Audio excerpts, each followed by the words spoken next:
Number 5. Dana White resigning as president of the UFC. When he moved to Las Vegas in the 90s, Dana White got in touch with an old-school friend, Lorenzo Fertitta, and his brother Frank, millionaire owners of a chain of casinos. In Las Vegas, he also met an MMA pro, John Lewis, and started mixed martial arts training under his watchful eye, together with the Fertitta brothers. At one of the sessions, Dana happened upon two promising young fighters, Tito Ortiz and Chuck Liddell, and after a while, he became their manager.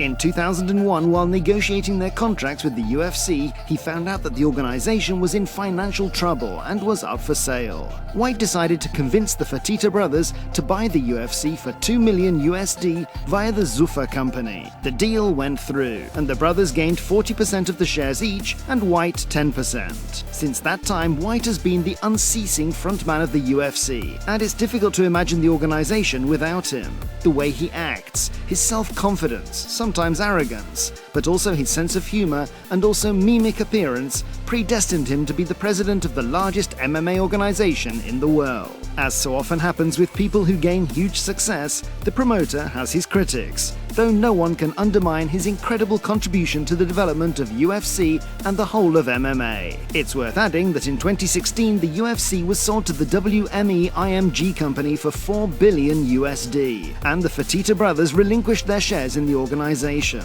though White remained as president of the UFC and received an undisclosed share. According to his current contract, Dana White will be the president of the UFC until 2025.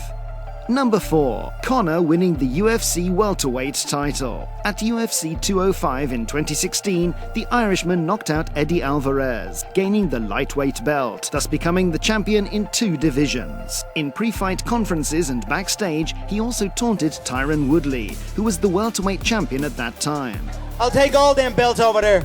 I think he's talking about Eddie's belt. All the belts.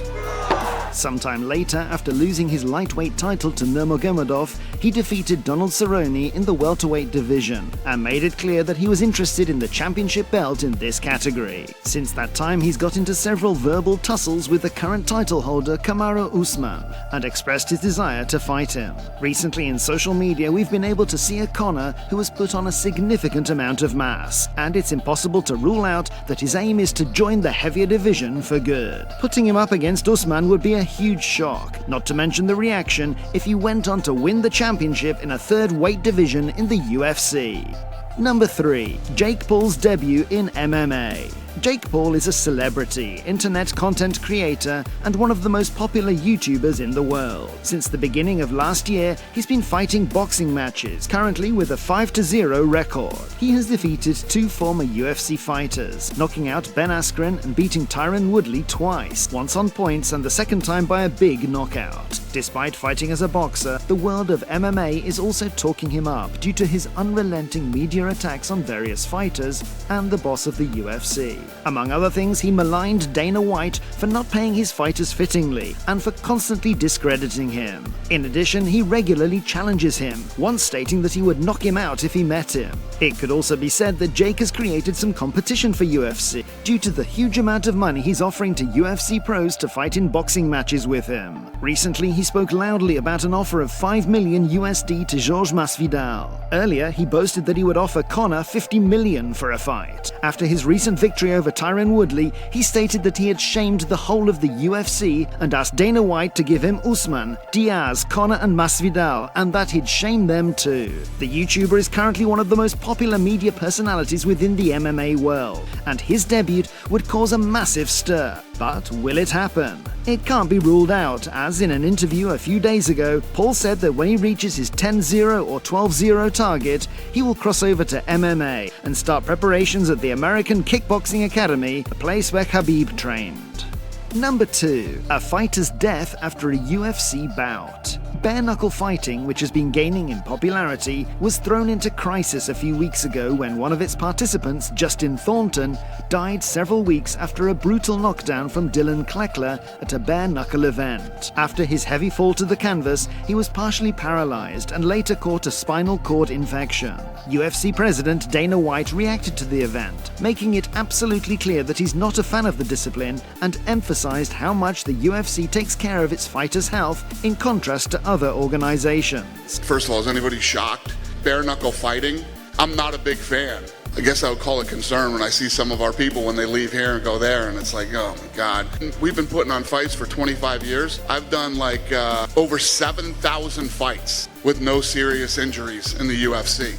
This goes hand in hand with what we talked about with fighter pay and the money that we invest back in this sport.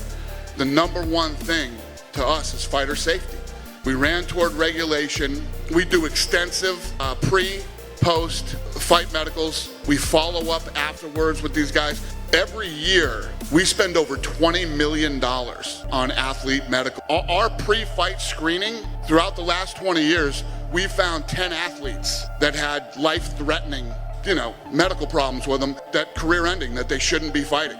That if they weren't in the UFC, they probably would have fought and they probably would have died. Nobody does even remotely close to what we do in this sport. It's never been done what we do, and nobody ever will. We shouldn't even be talked about in the same sentence as bare knuckle boxing. Very sorry to hear that this guy passed away, but you're never going to see any of these other organizations doing the type of, health, safety, and medical testing that we do for our athletes. In mixed martial arts, there have been a few fatal accidents, though, as Dana White underlined, it has never happened in the UFC. MMA is still a young sport, and the UFC is its representative worldwide, so if such a fatality were to occur, it would be front-page news and would deal a huge blow to the whole discipline.